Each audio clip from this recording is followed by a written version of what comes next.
Hey, it's Sara. If you're here, chances are you already know the feeling. That quiet, constant ache of being the one person in your family who always picks up the pieces while nobody ever asks if you're okay. You pay the bills. You cancel your own plans. You swallow your dreams so everyone else can keep shining. For 31 years, that was my entire existence. Until one ordinary Tuesday night at 11:47 p.m. when a single photograph on my phone changed everything forever. It was a picture of my childhood bedroom, completely emptied, my entire life packed into trash bags to make room for my sister's new walk-in closet, the closet I had paid for. That's when I finally understood. I wasn't their daughter. I was their ATM. And after giving them over 1 crore rupees across 9 years, I was about to do something I'd never done before. I was about to say no. I was curled up in my tiny Seattle apartment, the kind with old radiators that clank like they're angry at the world. Outside, November rain tapped against the window. My phone buzzed on the nightstand. The screen lit up with the word Mom. My stomach dropped instantly. Late-night messages from her only ever meant one thing: emergency. I swiped open the chat expecting bad news about Dad's health or an accident. Instead, I got a photo. It was my childhood bedroom back in Spokane, the same room I lived in from the time I was 5 until I left for college. The walls were still that soft lavender I'd begged for when I was 12. My old corkboard with concert tickets and Polaroids was still pinned above the desk, but every trace of me was gone. My books, my trophies from debate competitions, my journals filled with teenage heartbreak, the stuffed elephant I'd slept with since kindergarten, everything was stuffed into black trash bags lined up against the wall like evidence at a crime scene. The caption underneath read, "Finally clearing out all this old junk for Ria's new walk-in closet and study area. Come pick up your stuff before Monday morning or it's going straight to Goodwill. Heart." 3 seconds later, another notification. My younger sister Ria had reacted to Mom's message with a little red heart. I sat there frozen, phone in my hand, screen slowly dimming. I waited for the tears, the screaming, the explosion of rage. None of it came. It was worse than crying. It felt like someone had pulled the plug on my entire operating system. Because in that single image, 31 years of quiet sacrifices suddenly made perfect, brutal sense. Let me take you all the way back so you understand how I got here. On the outside, we were the perfect family. Dad, Imran, retired Army colonel who now called himself a property consultant, always dressed like he was about to close $1 million deal. Mom, Saba, the undisputed queen of the Housing Society ladies groups, the one who organized charity galas and made sure everyone knew we belonged to the club.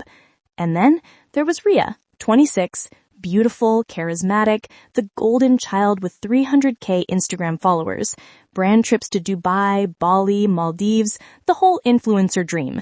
And me? Sara, the elder daughter nobody ever posted about. The one who left home at 18 with one suitcase and put herself through college on scholarships, night shifts at coffee shops, and pure stubbornness. The one who now earned a very comfortable 6-figure salary as a senior supply chain manager in Seattle.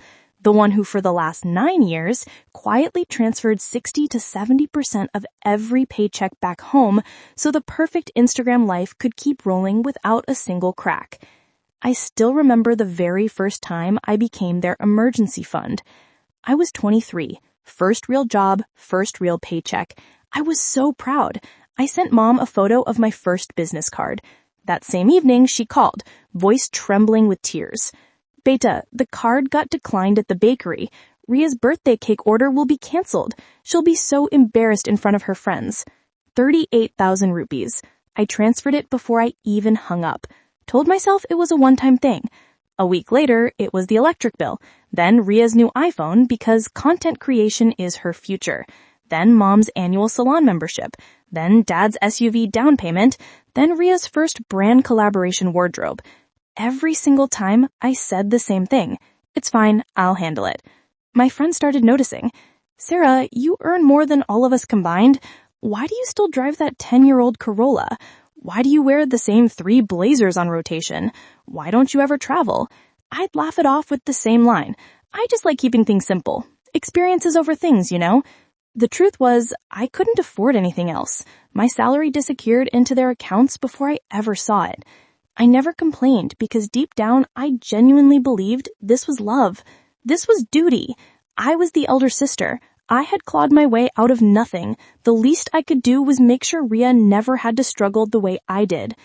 I told myself that if I just gave enough, one day they would finally see me, really see me, not as the family ATM, but as a daughter, as a sister, as a person. That Tuesday night, staring at my entire childhood packed into garbage bags so Ria could have a bigger closet for clothes I had paid for, I finally understood. They never planned to see me. I was never meant to be seen. I was only meant to keep the lights on while staying in the dark. I put the phone face down and opened my laptop. There was a folder buried deep in my drive called Family Expenses. I hadn't opened it in years. I started scrolling. 9 years of transfers. Every single rupee documented with date, amount, and reason. Total documented, 78 lakhs. Real number. Including the hundreds of small emergency transfers I never bothered to record, easily over 1 crore. I sat there until 4 a.m. staring at that number. I waited for the sadness, the guilt, the old familiar urge to fix everything. None of it came. For the first time in my adult life, I felt perfectly ice-cold clear. Something inside me had shifted. Not broken, shifted. Like a lock finally clicking open after years of trying the wrong key. I closed the laptop, turned off all the lights, and sat in the dark listening to the rain. For the first time in 9 years, I wasn't planning how to solve their next crisis. I wasn't calculating how much I could transfer without overdrafting. I wasn't rehearsing excuses for why I couldn't afford my own life. I was just sitting there, completely still, feeling something I hadn't felt in over a decade. Clarity. By the time the sun came up, I had made a decision. Not an angry one, not a vindictive one, just a clear, calm, final one. I was done. The following week was Ria's big promotion party.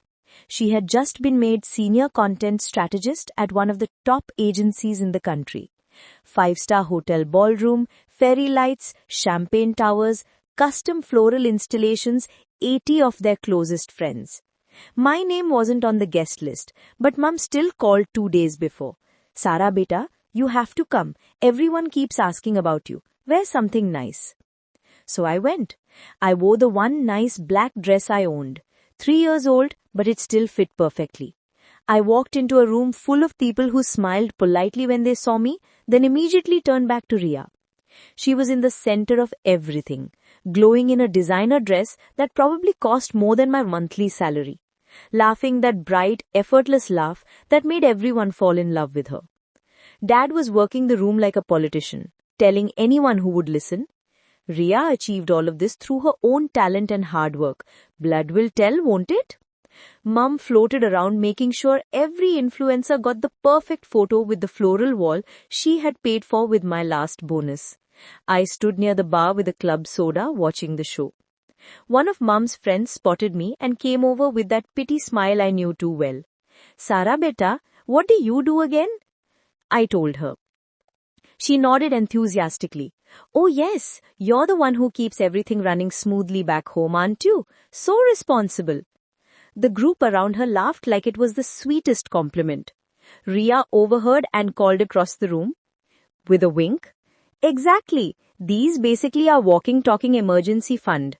The laughter that followed was light and carefree. Nobody noticed that I stopped smiling. I slipped out to the restroom, locked myself in a stall for 5 minutes. When I came back, Dad pulled me into a quiet corner near the service entrance. His face was tense, the proud father mask gone. Beta, small problem, he whispered. The catering final payment isn't going through. Card got declined. Can you just cover 1.8 lakhs real quick? I'll return it next week. I promise. I looked at him.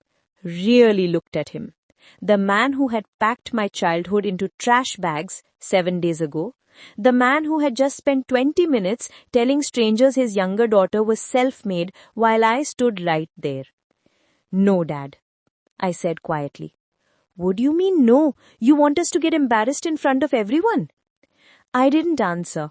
I just walked out of the ballroom, down the marble stairs, and into the cold night air. I got into my 10-year-old Corolla and drove home in complete silence. No music, no tears, just the sound of something inside me finally switching off. For the next 10 days, my phone became a battlefield. First came the love bombing. "Sara beta, we didn't mean it like that. You know we are so proud of you. Come home, let's talk." Then the guilt.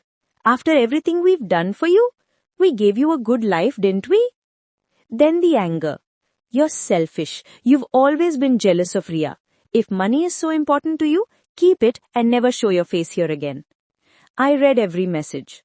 I didn't reply to a single one. Then one Saturday morning at 7 a.m., loud, angry knocking. I opened the door to find all three of them standing there. Mum's eyes were red from crying. Dad's face was purple with fury. Ria was scrolling on her phone like this was an annoying interruption to her weekend. Dad shoved an envelope at me without a hello. Bank notice. 5 consecutive home loan EMIs missed. Threat of foreclosure in 30 days. They needed 22 lakhs immediately to stop the process. "We just need this one last bridge," Dad said, voice shaking with anger and fear. "You can manage that, right?" I took the envelope, read it slowly, and handed it back. "I'm sorry," I said. "I can't." Mom started wailing. "So you want to see your parents on the street? Your sister's career destroyed?" Ria finally looked up from her phone. Her voice was ice. If this becomes public, everything I've built will collapse. My brand, my reputation, everything. You owe us this." I looked at all three of them and spoke so quietly they had to strain to hear me. "The day you decided my childhood memories were junk blocking a closet, I stopped being your daughter. I became a creditor whose loan was never meant to be repaid. That loan is now closed." I stepped back and shut the door. I wish I could tell you the next part was dramatic and cinematic. It wasn't. It was slow, messy, and heartbreaking in the quietest way possible. They kept showing up at my apartment for weeks, sometimes crying, sometimes screaming through the door. Neighbors started complaining. The building manager had to get involved. I changed my locks. I blocked their numbers, except for email, which I checked once a week just to make sure there were no actual emergencies. The bank sealed the house 3 weeks later. They moved into a modest 2 BHK rental on the edge of the city. Nothing glamorous, nothing Instagram-worthy, just a basic apartment in a neighborhood where nobody knew their names or cared about their reputation. Ria lost her job 6 months later. Turns out, talent only gets you so far when the money tap runs dry and your attitude doesn't survive without a safety net. The influencer brand deals disappeared overnight. Her follower count started dropping. She tried to reinvent herself, but without the constant stream of luxury content, people lost interest. Dad's property consultant career never recovered. Mom stopped hosting charity events. The ladies' group messages went unanswered. And me? For the first time in my adult life, I started spending money on myself. I bought a beautiful apartment on Lake Washington, floor-to-ceiling windows, sunrise over the water every morning. I got a new car that doesn't sound like it's dying every time I start it. I flew to Bali alone, sat on a beach at sunset, and cried, not from pain, but from the sheer relief of finally breathing air that didn't come with a price tag. I started therapy, real therapy, with a psychologist who specialized in family dynamics and financial abuse. Yes, that's what it was called, financial abuse. I unpacked 31 years of believing my worth was tied to how useful I could be. I learned about boundaries, about codependency, about the difference between love and manipulation. I made new friends, people who had no idea how much money I made and loved me anyway. People who invited me to things because they enjoyed my company, not because they needed something from me. People who remembered my birthday without expecting a gift in return. I started painting again, something I hadn't done since high school. I joined a book club. I went hiking every weekend. I discovered that I actually enjoyed cooking when I wasn't exhausted from working overtime to fund someone else's lifestyle. For the first time in my life, I felt like a whole person instead of just a function.